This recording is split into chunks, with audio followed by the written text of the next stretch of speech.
बिस्मिल्लाहिर्रहमानिर्रहीम। अस्सलाम वालेकुम। इसराइल दुनिया की सबसे बड़ी और बदतरीन जंग लड़ रहा है। गजा के अंदर लोगों को मार रहा है, लाखों लोग मार दिए। लेकिन 57 इस्लामिक मुल्क हैं, किसी की जुर्रत नहीं हो रही कि जाकर वहां पर लड़े, कोई अपनी फौज भेजे। इतनी बड़ी फौज है सबकी, इतनी एयरफोर्स है, इतना सब कुछ है, कोई लड़ने को तैयार नहीं। लेकिन एक मिनट ठहरिए, इंडियंस वहां जाकर लड़े हैं। इंडियन फौजी इजराइल की फौज के साथ मिलकर फलस्तीनियों को मार रहे हैं, गजा के लोगों को भी मार रहे हैं और बदतरीन जंग मुसल्लत की हुई है। आप जानते हैं कि सबसे बड़ा इंकशाफ किसने किया है? ये जो शख्स आपकी स्क्रीन पर आ रहा है, इसने। और इस सूरत हाल में आज के बाद शर्म से डूब मरने का मकाम है हम सबके लिए कि जो काम इंडिया कर रहा है इजराइल के लिए, वो इस्लामिक कंट्रीज नहीं कर पाई। ये जो शख्स आपकी स्क्रीन पर आ रहे हैं, इनका नाम है डॉक्टर खालिद अबू अल फैद। ये बेसिकली कुवैत में पैदा हुए थे, मिस्र में भी रहे। ये अमेरिकन है, इनके पास अमेरिकन नेशनैलिटी है। और उससे भी ज़्यादा इंटरेस्टिंग सूरत हाल ये है कि इनका कैलिबर ये है कि यूनिवर्सिटी ऑफ कैलिफोर्निया जो लॉस एंजलिस में है, ये वहाँ पर लेक्चरार हैं, प्रोफेसर हैं और वहाँ पर पढ़ाते भी हैं। इन्होंने किताबें लिखी हैं, दुनिया इनको सुनती है। इन्होंने इस्लाम के ऊपर काफ़ी किताबें लिखी, रिसर्च की, बड़ा इनका कैलिबर है। अब ज़रा सुनिएगा उन्होंने क्या कहा। उन्होंने कहा कि दुनिया की सबसे बदतरीन सूरत हाल आप जानते हैं फ़लस्तीनियों के साथ जो हो रहा है। उन्होंने कहा वो इजराइल के साथ मिलकर इंडियन फौजी करे। उन्होंने कहा कि इजराइल की फौज में इंडियन फौजी इस वक्त सर्व कर रहे हैं और वो जाकर गजा के लोगों को मार रहे हैं, फ़लस्तीनियों को मार रहे हैं। उन्होंने कहा कि वॉलंटियरली जा रहे हैं इजराइल की आर्मी में और जाकर मुसलमानों को मारकर बहुत खुश हो रहे हैं। यानी मोदी ने वहां पर अपनी फौज को और अपने जो नेशनली जो इंतहा पसंद है उनको भेजा है कि जाओ, जाकर तुम इजराइल की फौज में लड़ो। और इसराइली फौज की वर्दियां पहनकर फलस्तीनियों को भी मार रहे हैं और उनको पूरी तरह निशाना बनाकर वो मुसलमानों से बदला ले रहे हैं। आप इमेजिन कर लें कि कोई और बंदा ये बात कहे तो चले समझ आती है कि यार उसको, यानी जो कोई भी मामला है कि यानी जानिबदारी है, कुछ है। ये वो बंदा है जो अमेरिका की यूनिवर्सिटी में लॉ का प्रोफेसर है और उसका कैलिबर ये है कि उसकी क्रेडिबिलिटी ये है कि दुनिया के अंदर इसकी किताबें पढ़ी जाती हैं और पढ़ाई जाती हैं। इस लेवल का ये बंदा है और वो कह रहा है कि 57 इस्लामिक मुल्कों के ऊपर डूब मरने का मकाम है, डूब मरने का मकाम है आप सबके लिए कि आप लोग अपनी फौज नहीं भेज पाए, आप लोग वहां पर अपनी फौज नहीं जाकर वहां मदद नहीं कर सकते। और आप देखिए, असल में इन्होंने मॉडल अपनाया है यूक्रेन का मॉडल। यूक्रेन में हो क्या रहा है? यूक्रेन में अमेरिकी लड़ रहे हैं, यूरोपियंस लड़ रहे हैं, दाइश लड़ रही है, सारे मिलकर लड़े जो अफगानिस्तान में होता था। आपको पता है कि इसराइल ने कितनी जंग लड़ी है अफगान तालिबान के खिलाफ? आप सोच भी नहीं सकते। इसराइल के कमांडोज, ये तो अफगान तालिबान ने कई दफा ओपनली बात की है कि हमारा इसराइल से इतना मुकाबला हुआ है कि जो फौजी आते थे अमेरिकी वर्दियों के अंदर अफगानिस्तान में, उनमें बहुत सारे इजरायली थे। और एग्जैक्टली यही सूरत हाल है यहाँ पर यूक्रेन में भी। आपको पता है कि ओपनली कई दफा पकड़े गए, रूस ने कई फौजियों को मारा और वो रिटायर्ड भी गए हैं और हाजिर सर्विस भी गए हैं और यूक्रेन की वर्दियां पहनकर लड़े थे। आज इंडियन फौजी इसराइली फौजियों की वर्दियां पहनकर लड़े हैं। अब आपको बात समझ आई है कि बड़ी तादाद के अंदर ये जो मारे गए हैं इजरायली फौजी इस जंग के अंदर, उनको कमी नहीं हो रही। इंडियंस वहां पर जाकर लड़े हैं, तो इंडियंस को किसने रोकना है? इजरायली इंफॉर्मेशन सारी प्रोवाइड करते हैं। पाकिस्तान पर जब हमला होता है तो वो इसराइली वहां पर बैठकर सारा अपना डाटा सब कुछ तेल अवीव से मॉनिटर कर बांध देते हैं।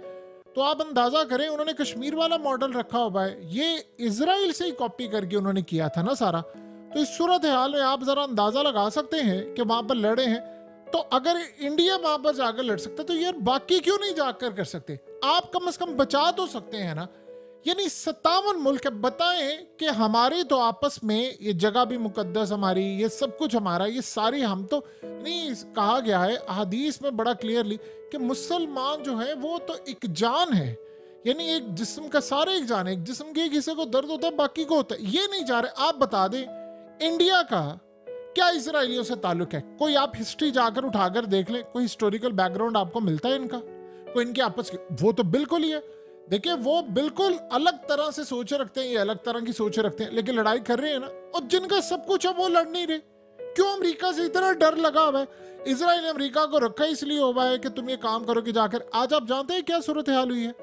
कह रहे हैं जी हमने ईरान के ऊपर पाबंदियां आयद करनी है, ईरान पर पाबंदियां लगाने वाले हैं, मजीद पाबंदियां आयद करें। वो पाबंदियां क्या है?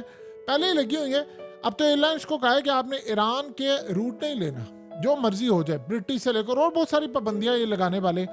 क्यों? क्योंकि ईरान बैलिस्टिक मिसाइल दे रहा है रूस को, और ये इनकी सूरत हाल है। इनसे पूछे तुम पाबंदी लगा रहे हो, तो अमेरिका जो बदतरीन कत्लेआम के लिए इजराइल को दे रहा है हथियार, जो इंडिया ड्रोन्स बना बना कर दे रहा है, जो हथियार दे रहा है, शेल्स दे रहा है, वहां पर जाकर मासूमों को मारे, तो वो क्या जस्टिफाई है? आप दे दें वो ठीक है, वो लड़ाई के लिए दें तो वो गलत है। ये यानी दोहरा इंसाफ आप किस साइड पर जाकर करें? असल प्रॉब्लम ये है कि ये सारे टूटे हुए हैं। हम लोग 57 के 57 इस्लामिक मुल्क टूटे हुए। इस्माइल हानिया वो बेचारा इस दुनिया से रुखसत हो गया ये कह देगा, तो उसने पाकिस्तान को कहा कि आप सुबह सिर्फ इजराइल को धमकी दे दें, जाए नहीं, सिर्फ धमकी दे दें, जंग बंद हो जाएगी। उसे कहा सुबह उठ के पाकिस्तान कह दे कि हमारे हमला करने के लिए बंद हो जाए। वो इस्लामिक कंट्रीज को कहता रहा, बार बार जाके ममालिक में कहता रहा कि यार आप लोग एक हो जाएं, आप लोग एक हो जाएं, खुदारा आप लोग एक हो जाएं करे। यानी वो इस तरह की सूरत हाल थी, और फिर देख ले ईरान के अंदर उसको घुसकर मार दिया। प्रॉब्लम क्या हुई है? आप जरा ये मंजर देखिए, ये जो आपकी स्क्रीन पर इस वक्त आ रहा है, ये क्या सूरत हाल है? ये असल में ड्रोन्स है, और ड्रोन्स ने अब इंतहा कर दी है। ये लेबनान ने ड्रोन उड़ाया, और आप देखिए कि इजराइल की जो फौज है वो नीचे थी, गाड़ियां थी, उन गाड़ियों को जाकर आप देखें कि ड्रोन उड़ते हुए जा रहे हैं। पहले वो पूरी तरह देखता है, निशाना बनाता है, नीचे गाड़ियां, यानी वो इस लेवल पर आ गए हैं कि उनकी मिलिट्री बेसिस या उनके जहां पर अड्डे हैं, जहां पर ये आसानी के साथ जाकर उनको गाड़ियों को टारगेट करते हैं और वहां पर ड्रोन को उड़ा देते हैं। ये इजराइल नहीं रोक पा रहा।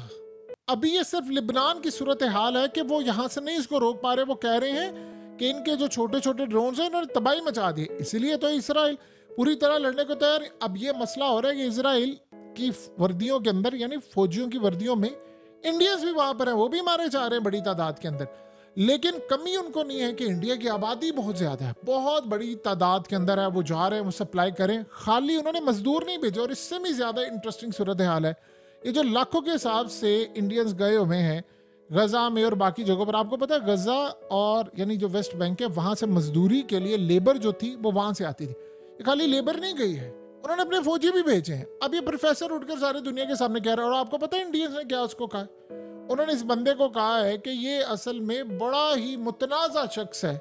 इसकी क्या मुतनाज़ा शख्स है? ये नहीं उसने सिर्फ एक बात की, आपने उसको मुतनाज़ा बना दिया। उसने कहा कि दुनिया का बदतरीन कत्लेआम हो रहा है और उसमें इंडियंस शामिल है, इंडियन सोल्जर शामिल है, लेकिन हम कुछ नहीं कर पा रहे। वो ललकार रहा है।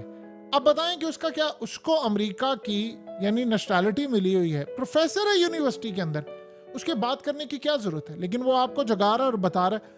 अब आप ये सोचें कि जब ये ड्रोन जाकर उनके बेसिस के ऊपर हिट कर रहा है, तो आप एक बात छोटी सी बता दें कि क्या वो सुकून से बैठे? वो ये सोचते हैं कि अगर ये सारी सूरत हाल मुस्लिम कंट्रीज बड़ी तादाद के अंदर ये सारा कुछ इन्होंने करना शुरू कर दिया, तो हम कहां पर जाएंगे? हमारी सूरत हाल क्या होगी? यानी अगर ये सारे मिलकर आ गए हम पर हमला करने के लिए, तो फिर क्या मामला होगा? आप अंदाजा कर लें कि इस वक्त की हालत ये है कि आज इजराइल ने कहा कि उसका एक हेलीकॉप्टर क्रैश हो गया है। अब जाहिर सी बात है क्रैश ही उन्होंने कहना है, जब आपका चाहे इलेक्ट्रॉनिक वॉरफेयर के लिए गिराया जाए, मिसाइल के लिए गिराया जाए।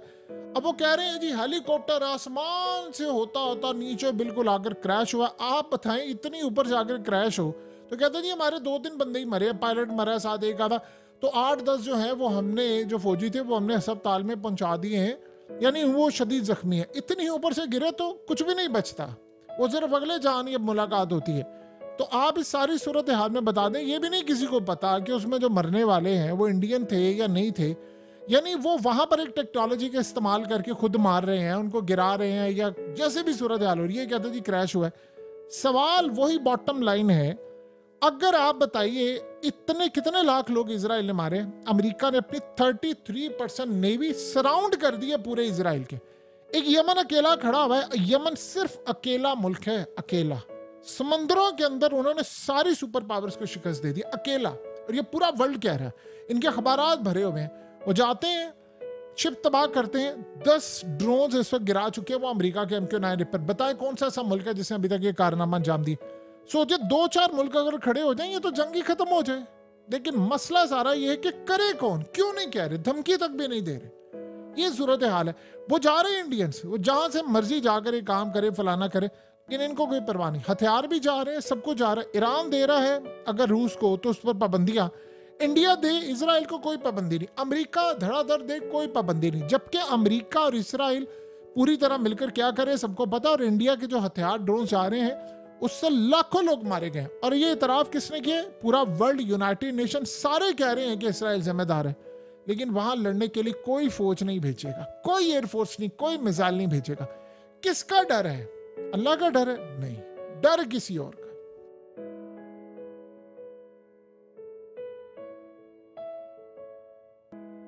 हकीकत टीवी को सब्सक्राइब करना मत भूलें, वीडियो को लाइक करें, शेयर करें और कमेंट सेक्शन में अपनी राय का इजहार जरूर करें।